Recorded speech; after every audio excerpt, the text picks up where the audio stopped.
ఎండాకాలం బావిలో ఇల్లు. ఈ ఏడాది ఎండలు మునుపెన్నడూ లేనంతగా మండుతున్నాయి. భూదేవి నిప్పుల కుంపటిలా మారిపోయింది. చెరువులు ఎండిపోయి భూమి బీటలు వారింది. పక్షులు ఆకాశంలో ఎగరలేక కింద పడిపోతున్నాయి. అటువంటి కరువు కాలంలో రామయ్య, అతని భార్య సీతమ్మ తమకున్న 1/2 ఎకరం భూమిని వడ్డీ వ్యాపారి కాజేయటంతో ఒంటిమీద ఉన్న బట్టలు, చేతిలో ఉన్న ఒక పాత సంచితో వారు బాటసారులుగా మారారు. ఆకలి దెబ్బకు వారి ముఖాలు పాలిపోయాయి. సీతమ్మ, కాస్త ఓపిక పట్టు.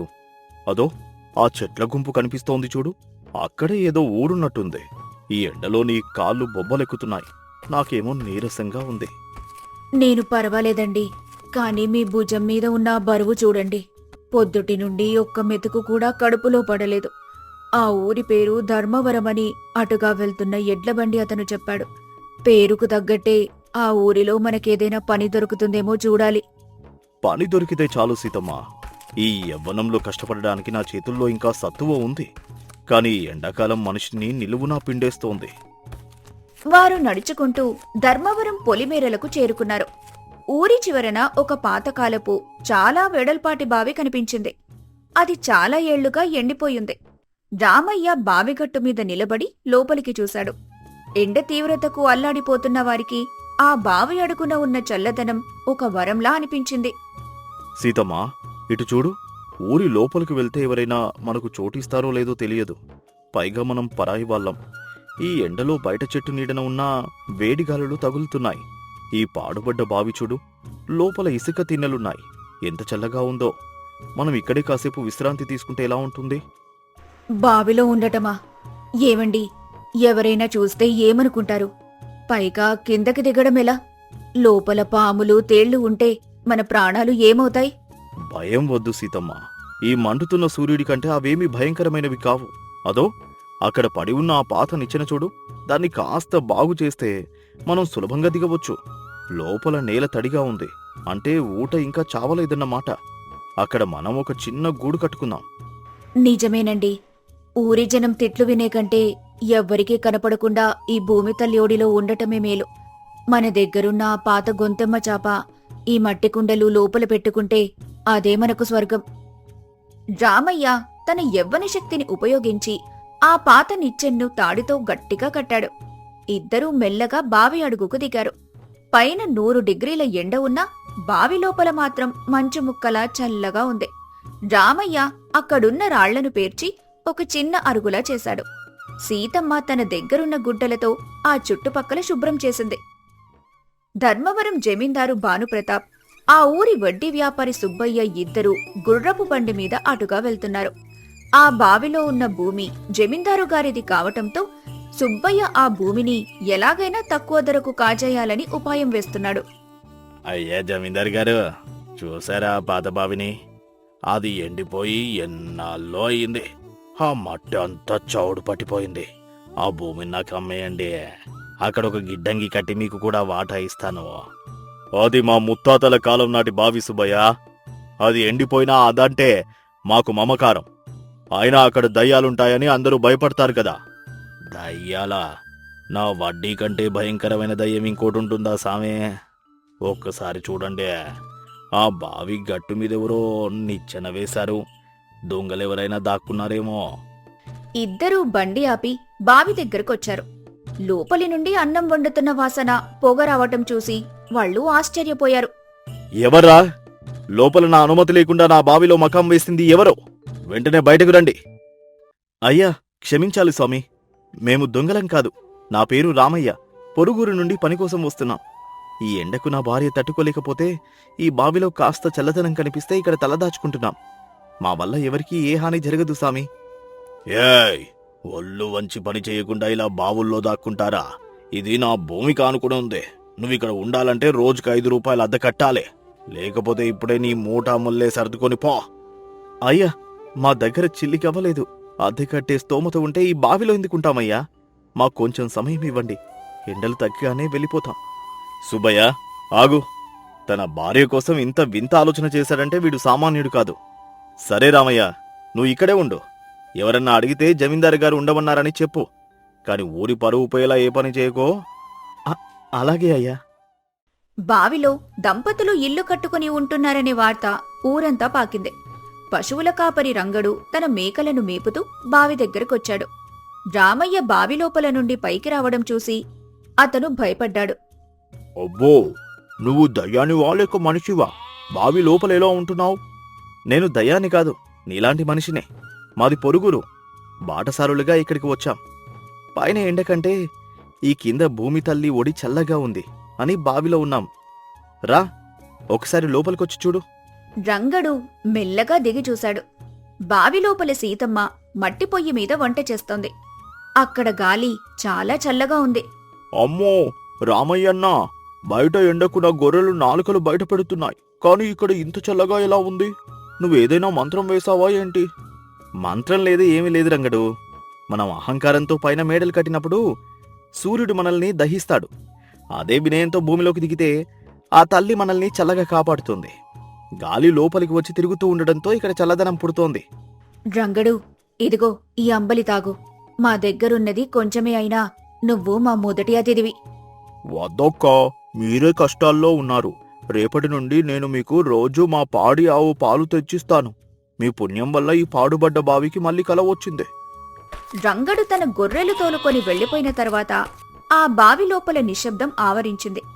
కేవలం మట్టి పొయ్యిలో మండుతున్న కట్టెల చప్పుడు తప్ప మరేమీ వినిపించడం లేదు. రామయ్య బావిగట్టు మీద కూర్చొని లోపలికి దిగుతుండగా సీతమ్మ తన చీర కొంగుతో కళ్ళు తుడుచుకోవడం గమనించాడు. ఏమైందే సీతమ్మ? ఆ రంగడేదో దయ్యాలుంటాయని భయపెట్టాడని బెంగ పెట్టుకున్నావా ఏంటి?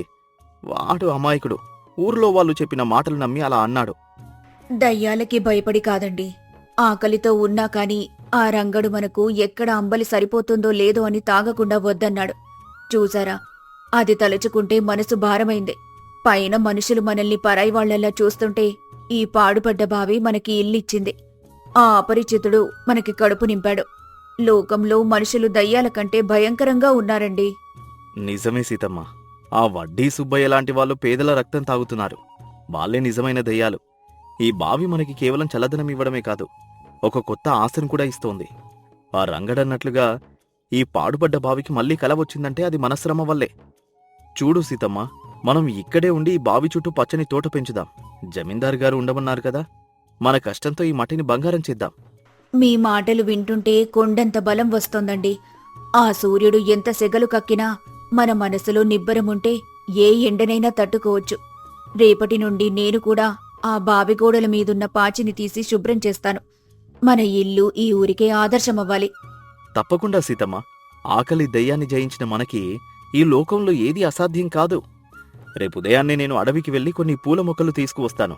ఈ బావి గట్టు మీద వాటిని నాటితే దారిపోయే వాళ్ళకి కూడా కనువిందుగా ఉంటుంది. భార్యాభర్తలు ఇద్దరూ ఒకరికొకరు ధైర్యం చెప్పుకుంటూ ఆ చీకటి బావిలో ఒక చిన్న దీపం వెలిగించుకున్నారు. వడ్డీ సుబ్బయ్యకు రామయ్య మీద కోపం పెరిగింది. ఊరి జనమంతా రామయ్య తెలివిని మెచ్చుకోవడం, జమీందారు గారు అతనికి అండగా ఉండటం సుబ్బయ్యకు నచ్చలేదు. ఎలాగైనా వాళ్లని బావి నుండి వెళ్లగొట్టాలని అనుకున్నాడు. అయ్యో జమీందారు గారు, ఆ రామయ్య గాడు బావిలో ఉంటూ ఏదో మాయ చేస్తున్నాడు. వాడు అక్కడ ఉండడం వల్ల మన ఊరి బావులన్నీ ఎండిపోతున్నాయి. వాడు మంత్రాలతో నీళ్ళన్నీ తన వైపు లాక్కుంటున్నాడు. రేపు వాడు ఆ బావి తనదే అని కిల్లాకు వెళ్తే మీ భూమి పోతుంది. నీకు ఎప్పుడూ కుట్రలేనా సుబ్బయ్య? వాడొక పేదవాడు కాదు స్వామి, నమ్మండి. వాడు కూలి పనికి వెళ్లకుండా బావిలో ఎందుకుంటాడో? వాడు ఏదో నిధి కోసం వెతుకుతున్నాడు. వాడు నిధి దొరకగానే మనల్ని ముంచేస్తాడు. ఇప్పుడే వెళ్లి వాడిని నిలదీద్దాం. జమీందారుకు కూడా అనుమానం మొదలైంది. ఇద్దరూ బావి దగ్గరకొచ్చారు. జమీందారు సుబ్బయ్య బావి దగ్గరికి వచ్చేసరికి రామయ్య బావి అడుగున ఉన్న తడిమట్టిని తవ్వి పక్కన పోస్తున్నాడు. అది చూసి సుబ్బయ్య అరిచాడు. అదో చూడండి జమీందారు గారు, వాడు గుప్త నిధుల కోసం బావిని తవ్వేస్తున్నాడు. దొంగ, బయటకురా. అయ్యా జమీందారు గారు, నేను నిధుల కోసం తవ్వడం లేదు. ఈ బావి అడుగున చెత్త పేరుకుపోయింది. దాన్ని తీస్తే ఊట బయటపడుతుందని తవ్వుతున్నాను. మన ఊరి బావులన్నీ ఎండిపోవడానికి కారణం వాడక లేకపోవడమే అయ్యా. అబద్ధం. మరి చల్లదనం ఎలా వస్తోంది? పైన ఎండకు మనుషులు చస్తుంటే నీ ఇంట్లో మాత్రం మంచు కురుస్తోందా? మంత్రం కాకపోతే ఏంటిదే? అయ్యా, ఇది మంత్రం కాదు, సహజ సిద్ధమైన శీతలీకరణం. నేను బావిపైన తడి గోనె సంచులను కట్టాను. గాలి ఆ సంచుల గుండా లోపలికి వెళ్ళినప్పుడు చల్లబడి కిందకు చేరుతుంది. పైగా నేను బావి గోడలకు ఉన్న పాచిని తీసి శుభ్రం చేశాను. మనం ప్రకృతిని ప్రేమిస్తే అది మనల్ని కాపాడుతుంది. మీరే చూడండి, నేను తవ్విన ఈ మూల నుండి నీటి ఊట మొదలైంది. జమీందారు లోపలికి తొంగి చూశాడు. రామయ్య చెప్పినట్టే అక్కడ స్వచ్ఛమైన నీటి ఊట కనిపిస్తోంది. సుబ్బయ్య ముఖం నల్లగా మాడిపోయింది. జమీందారుకు రామయ్య మీద అమితమైన గౌరవం కలిగింది. సుబ్బయ్య స్వార్థాన్ని గ్రహించాడు. సుబ్బయ్య, నీ అత్యాశకు అంతులేదు. ఇవాళ రామయ్య తన తెలివితో ఎండిపోయిన బావిలో నీళ్లు తెచ్చాడు. చల్లని ఇల్లు కట్టాడు. రామయ్య, నీకు 35 ఉండవచ్చు. కాని నీ అనుభవం, నీ జ్ఞానం మా ఊరికి అవసరం. ఇక మీదట నువ్వు బావిలో ఉండకూడదు. నా పొలానికి నువ్వే కాపలాదారునివి. నీకు మంచి ఇల్లు ఇస్తాను. మా ఊరి బావులన్నీ నీ పర్యవేక్షణలోనే బాగు చేయబడాలి. వద్దయ్యా, మాకు ఈ బావిలోనే సంతోషంగా ఉంది. కష్టకాలంలో మాకు నీడ ఇచ్చిన ఈ బావిని మేము వదల్లేము. కాని మీ ఊరి బావులను బాగు చేయడానికి నేను తప్పకుండా సహాయం చేస్తాను. ఈ బావి మాకు నేర్పిన పాఠం ఏంటంటే, సమస్యలు వచ్చినప్పుడు భయపడి పారిపోకూడదు. ఆ సమస్యల్లోనే పరిష్కారం వెతకాలి అని. జమీందారు తన తప్పు తెలుసుకుని రామయ్యకు కొంత భూమిని బహుమతిగా ఇచ్చాడు. వడ్డీ సుబ్బయ్య తన వడ్డీ వ్యాపారం మానేసి ఊరి నుంచి వెళ్లిపోయాడు. రామయ్య, సీతమ్మ దంపతులు ఆ బావిని ఒక అందమైన నివాసంగా మార్చుకుని ఊరి ప్రజలకు ఆదర్శంగా నిలిచారు. ఆ ఎండాకాలం ధర్మవరం గ్రామానికి ఒక కొత్త వెలుగుని తెచ్చింది. శారీరక బలం కంటే బుద్ధి బలమే గొప్పది. కష్టకాలంలో కుంగిపోకుండా ప్రకృతిని గౌరవిస్తూ సమయస్ఫూర్తితో వ్యవహరిస్తే శూన్యం నుండి కూడా అద్భుతాలు సృష్టించవచ్చు. కొండమీది ఒంటరి ముసలవ్వ. అది గోదావరి తల్లి పరవళ్లు తొక్కే కోనసీమ ప్రాంతం. దట్టమైన కొబ్బరి తోటల మధ్య పచ్చని ప్రకృతి ఒడిలో నిద్రిస్తున్న అందమైన గ్రామం సకినేటిపల్లి. ఈ గ్రామానికి ఒక పక్కన గోదావరి కాలువ గలగలా పారుతుంటే, మరోపక్క ఆకాశాన్ని తాకేలా ఉండే ఒక పెద్ద కొండ ఉంది. ఈ ఊరికి గజపతిరాజుగారు జమీందారు. ఆయన అడుగే ఊరికి మార్గం. ఎప్పుడూ ఊరి మంచి కోసం ఆలోచించే వ్యక్తిగా ఆయనకు పేరున్నా, మాటలో మాత్రం కొంత కరుకుదనం కనిపిస్తుంది. ఆ జమీందారు ఇంట్లోని కిట్టయ్య అనే వ్యక్తి పాలేరుగా పనిచేస్తూ ఉంటాడు. కిట్టయ్య అంటే కేవలం ఒక పనివాడు కాదు, నమ్మకానికి నిలువుటద్దం. అతనికి తన ఇల్లు, జమీందారు గారి పని తప్ప మరో లోకం తెలియదు. కిట్టయ్య అలసిపోయి ఇంటికి చేరుకున్నాడు. అతని భార్య సీతమ్మ చాలా గుణవంతురాలు. ఏవయ్యా, కొంచెం మీ ఆరోగ్యం గురించి కూడా ఆలోచించండి. పొద్దున్నే ఎప్పుడో మంచులో వెళ్తారు, మళ్ళీ చీకటి పడ్డాక వస్తారు. ఎప్పుడూ ఆ జమీందారు గారి పొలంలోనే పనిచేస్తూ ఉంటే ఎలా? మీ డొక్కలు ఎండిపోతున్నాయి చూడండి. ఈ ఆరవ ప్రాణం ఎన్నాళ్లని ఇలా కష్టపడుతుంది? పర్వాలేదు లేవే సీతమ్మ. జమీందారు గారు మన ఊరి గురించి ఆలోచిస్తారు కదా. నేను ఆయన పొలం గురించి ఆలోచిస్తాను. అందరూ బాగుంటేనే కదా మనం బాగుండేది. జమీందారు గారు సంతోషంగా ఉంటేనే కదా ఈ ఊరికి తిండి దొరికేది. ఈ మట్టిని నమ్ముకున్న వాడికి అలసటేముంటుంది? మీరు ఎప్పుడూ ఇంతేనండి. అమాయకత్వానికి మీరు మారుపేరు. ఆ జమీందారు గారు మీ కష్టాన్ని గుర్తిస్తారో లేదో కాని మీరు మాత్రం ఆయన్ని దేవుడిలా చూస్తారు. సరేలే, తిని పడుకోండి. రేపు మళ్ళీ పనులున్నాయి కదా. మరుసటి రోజు ఉదయం జమీందారు గజపతిరాజుగారు తన పొలం దగ్గరున్న మంచం మీద కూర్చొని ఉన్నారు. అప్పుడే ఆయన కుడి భుజం లాంటి సూరన్న పరిగెత్తుకుంటూ వచ్చాడు. ఊర్లో ఏ చిన్న విషయం జరిగినా జమీందారు గారికి చేరవేయటం వాడి వంతు. వాడి కళ్ళు ఎప్పుడూ ఏదో ఒక నెపం వెతుకుతూ ఉంటాయి. ఏరా సూరన్న, అలా ఎగశ్వాసతో వస్తున్నావు? ఏమైంది? పులేమైనా ఊర్లోకొచ్చిందా, లేక గోదావరి గట్టు తెగిందా? అయ్యా, పులి కంటే భయంకరమైనది ఒకటి మన ఊరికొచ్చిందయ్యా. ఒక పిచ్చి ముసలవ్వ ఒళ్ళంతా పుండ్లతో, చిరిగిన బట్టలతో వస్తోంది. చూడటానికి చాలా భయంకరంగా ఉంది. అది ఏ రోగంతో ఉందో ఏమో అని మన ఊరి ప్రజలకు అంటుకుంటుందని నేనే దాన్ని ఊరి బయటకి తరిమేశానయ్యా. అది పోతూ పోతూ మన ఊరినేదో వింతగా చూస్తోందయ్యా. మంచి పని చేశావు సూరన్న. ఈ రోజుల్లో కొత్త కొత్త రోగాలు వస్తున్నాయి. నా ఊరు క్షేమంగా ఉండాలి. ఎట్టి పరిస్థితుల్లోనూ దాన్ని మళ్ళీ ఊరిలోకి అడుగు పెట్టనివ్వకు. అడుగు పెడితే కాళ్ళు విరగ్గొట్టండి. ఏరా కిట్టయ్య, వచ్చావా? అదిగో ఆ సూరన్న చెప్పేది విన్నావు కదా. ఎవరో పిచ్చి ముసలవ్వ ఊరి మీదకొస్తోందట. నువ్వు మాత్రం అవేవి పట్టించుకోకుండా పొలం పనుల మీద శ్రద్ధ పెట్టు. నా పొలానికి ఒక్క పురుగు కూడా రాకుండా నువ్వే కాపాడుకోవాలి, అర్థమైందా? చిత్తమయ్య గారు, మీరు చెప్పినట్టే చేస్తాను. నా ప్రాణమున్నంత వరకు మీ పొలానికి ఏ డోకా రాకుండా చూసుకుంటాను. జమీందారు కిట్టయ్యకి పని అప్పచెప్పి సూరన్నతో కలిసి వెళ్లిపోయారు. కిట్టయ్య మనసులో ఆ ముసలవ్వ పరిస్థితిని తలుచుకుని విలవిల్లాడాడు. కొన్ని రోజులు గడిచాయి. సూరన్న మళ్లీ పరిగెత్తుకుంటూ జమీందారు గారి ఇంటికి వచ్చాడు. ముఖంలో ఏదో తెలియని వణుకు కనిపిస్తోంది. అయ్యా, ఆ రోజు నేను తరిమేసిన ముసలవ్వ ఇప్పుడు మన ఊరి కొండ మీద ఉంటోందిటయ్యా. మేకలు కాసేవాళ్ళు చెప్పుకుంటుంటే విన్నాను. అది అక్కడే ఏదో చిన్న గుడిసె వేసుకుందట. ఊర్లో వాళ్ళు భయపడుతున్నారు. మనం ఏదో ఒకటి చేయాలయ్యా. గాలి వస్తే దాని రోగం కూడా మన ఊరికి వస్తుందేమో అని జనం గోల చేస్తున్నారు. అవునా? ఇంకా ఇక్కడే ఉందా? సరే, అందరినీ రచ్చబండ దగ్గరికి రమ్మను. ఊరి కట్టుబాటు అంటే ఏంటో చూపిద్దాం. పొలంలో కిట్టయ్య పని చేసుకుంటూ ఉండగా పక్క పొలంలో ఉన్న సోమయ్య అక్కడికొచ్చాడు. ఏంటి గిట్టయ్యా, ఇంకా పని చేస్తూనే ఉన్నావు? పదా, రచ్చబండ దగ్గర పంచాయతీ ఉంది. ఆ ముసలమ్మ గురించి జమీందారు గారు అందరినీ పిలుస్తున్నారు. ఎందుకయ్యా సోమయ్య? అదే కదరా, ఆవిడకి ఏదో రోగం ఉందట. జమీందారు గారు మండిపోతున్నారు. మన ఊరి చుట్టూ కంచె వేయాలని కూడా ఆలోచిస్తున్నారు. పద త్వరగా. ఊరి జనమంతా గుమిగూడారు. జమీందారు గారు గంభీరంగా కుర్చీలో కూర్చొని అందర్నీ హెచ్చరిస్తున్నారు. సకినేటిపల్లి ప్రజలారా, మన ఊరి బాగు కోసం నేను ఒక కఠిన నిర్ణయం తీసుకున్నాను. ఆ రోగగ్రస్తురాలైన పిచ్చి ముసలవ్వ మన కొండ మీద పాక వేసింది. ఎవరూ కొండపైకి వెళ్ళకూడదు. సూరన్న ఆ రోజే దాన్ని తరిమేశాడు. లేకపోతే ఊరంతా రోగాలు వచ్చేవి. మన ఊరి చుట్టూ కంచె వేసుకుందాం. ఎవరైనా ఆమె దగ్గరకు వెళితే ఊరు నుంచి వెలేస్తాను, జాగ్రత్త. జమీందారు గారి హెచ్చరిక విన్నాక కిట్టయ్య ఇంటికొచ్చాడు. మనసు నిండా ఆ ముసలవ్వ ఆలోచనలే. ఏవయ్యా, రమ్మంటుంటే వినపట్టం లేదా? తిండి ముద్ద ఎందుకు సాగటం లేదు? ఏం ఆలోచిస్తున్నారు? సీతమ్మా, ఆ ముసలవ్వ పిచ్చిది కాదేమో అనిపిస్తోంది. ఆవిడకి ఏ రోగముందో ఏమో కాని ఈ చలిలో కొండ మీద ఎలా ఉంటోంది? రాత్రి తోడేళ్లు వస్తాయి కదా, ఆకలికి అల్లాడుతుందేమో. జమీందారు గారు అందరినీ వద్దంటున్నారు కాని నా మనసేమో పాపం అంటోంది. సీతమ్మ, మనమే ఆమె దగ్గరికి వెళ్దామా? ఏవయ్యా, మీరు పిచ్చోళ్ళ?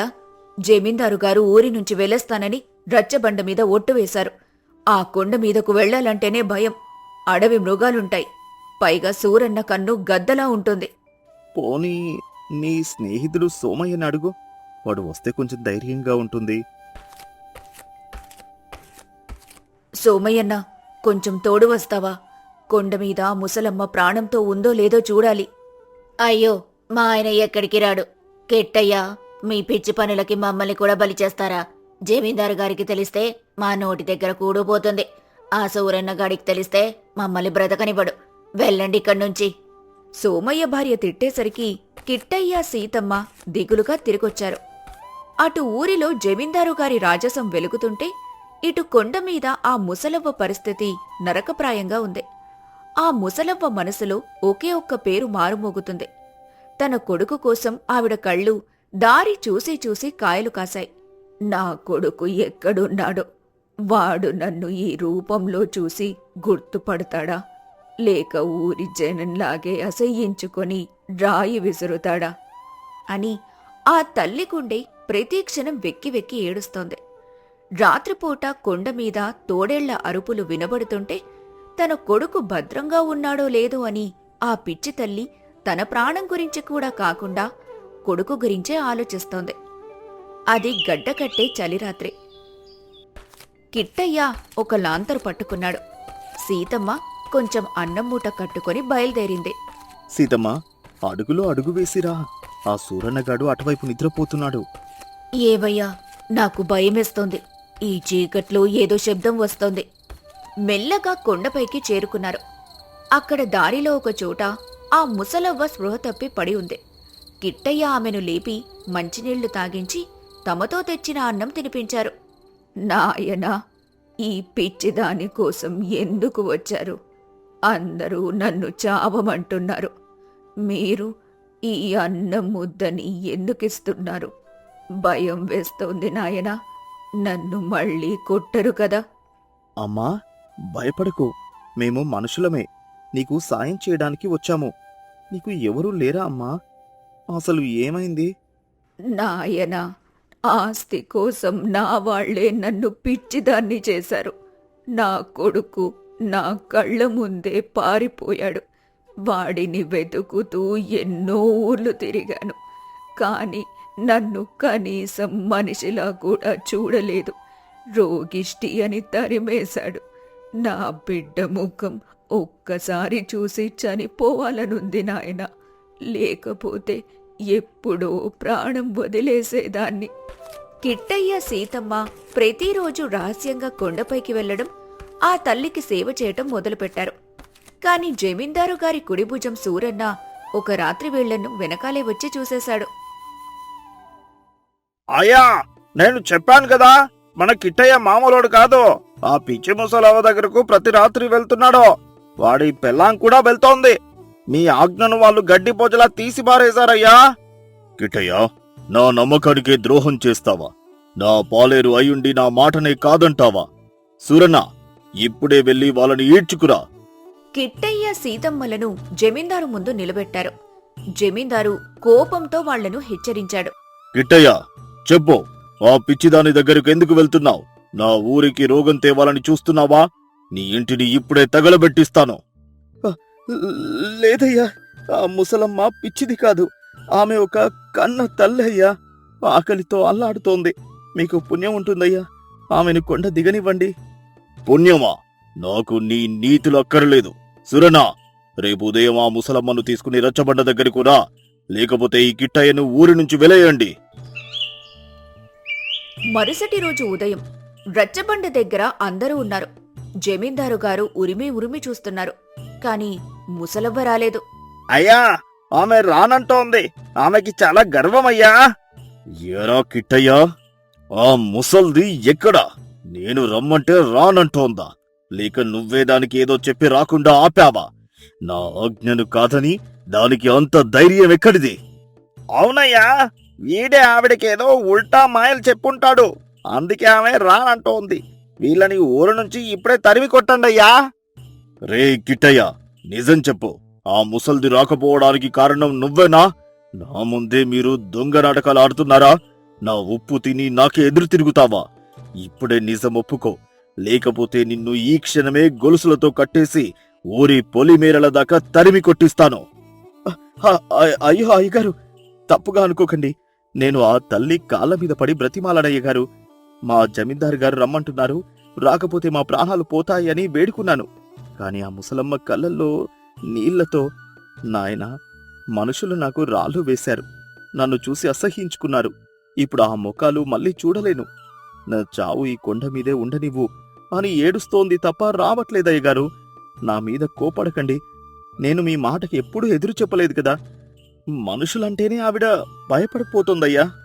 గర్వమా? నా రాజ్యాన్ని ధిక్కరిస్తుందా? పదండి, అందరూ కొండపైకే వెళ్దాం. దాని సంగతి నేనే చూస్తాను. ఎవరిని చూసుకుని దానికంత గర్వమో చూస్తాను. జమీందారు గారు కొండపైకి వెళ్లి ఆ ముసలవ్వను చూసి గర్జించారు. ఏయ్ ముసల్దానా, ఎవరిని చూసుకుని నీకింత గర్వం? ఈ ఊరి రాజును నేను రమ్మంటే రావా? అసలు నీకు ఎన్ని గుండెలు? నా ఊరిలో ఉంటూ నా మాటనే జవదాటుతావా? ముసలవ్వ మెల్లగా తలెత్తి జమీందారు వైపు చూసింది. ఆ చూపులో కోపం లేదు. కేవలం సంవత్సరాల తరబడి దాచుకున్న ప్రేమ, బాధ ఉన్నాయి. జమీందారు ఆవిడ కళ్లల్లోకి చూడగానే ఒక్కసారిగా వణికిపోయారు. ఆవిడ కనుబొమ్మల మధ్య ఉన్న ఆ చిన్న మచ్చ, ఆ చూపు ఆయన్ని గతంలోకి తీసుకెళ్ళింది. ఆయన చేతిలో ఉన్న అధికారం అనే గర్వం ఒక్కసారిగా కూలిపోయింది. అమ్మా, అమ్మా, నువ్వా? నా చిన్నతనంలో నాకు ఆవకాయ ముద్ద తినిపించిన నా తల్లివా? జమీందారు గారు ఒక్కసారిగా మోకాళ్ల మీద కూలబడి ఏడ్చారు. అప్పటి వరకు ఉన్న అహంకారం పోయి ఉగ్రరూపం దాల్చారు. కాని ఆ కోపం తన తల్లి మీద కాదు, తన కళ్ళు కప్పిన ఈ అధికారం మీద, పక్కనే ఉన్న సూరన్న మీద. రే సూరన్న, నా కళ్ళకు గంతలు కట్టావురా. నా కన్న తల్లిని రోడ్డు పాలు చేసి రోకిష్టి అని ముద్ర వేసి నా చేతే తరిమేయించావు కదరా. అయ్యా క్షమించండి, నాకు ఆవిడ మీ తల్లి అని తెలియదయ్యా. జమీందారు గారు తన తల్లి కాళ్ల మీద పడి వెక్కి వెక్కి ఏడ్చారు. తను ఎంత పాపాత్ముడో, తల్లిని పిచ్చిది రోగిష్టి అని అన్నాడని క్షమించమని అంటూ తన రాజసం తల్లి పాదాల దగ్గర తుడిచిపెట్టుకుపోయిందని వేడుకున్నాడు. జమీందారు గారు తన తల్లిని గౌరవంగా మేడలోకి తీసుకెళ్లారు. కిట్టయ్య దగ్గరికి వెళ్లి అతన్ని గట్టిగా హత్తుకున్నారు. కిట్టయ్యా, నీవు ఈరోజు నా ప్రాణాన్ని కాపాడావు. నేను కేవలం ఊరి రాజును మాత్రమే, కాని నీవు నిజమైన మనిషివి. నా తల్లికి సేవ చేసిన నీవు ఈ రోజు నుంచి నా పాలేరువి కాదు, నా సొంత తమ్ముడివి. నా రాజ్యంలో సగం నీకే ఇస్తున్నాను. మీ దంపతుల మంచితనం వల్లనే ఈ రోజు ఒక తల్లికి కొడుకు దొరికాడు. సకినేటిపల్లి గ్రామ చరిత్రలో నీ పేరు సువర్ణాక్షరాలతో లిఖించబడుతుంది. సకినేటిపల్లి గ్రామంలో ఇక ఏ అనాథకు భయం లేదు. కొండమీద ముసలవ్వ ఇప్పుడు ఊరంతటికీ రాజమాత అయ్యింది. కిట్టయ్య సీతమ్మల మంచితనం ఊరందరికీ స్ఫూర్తిగా నిలిచింది.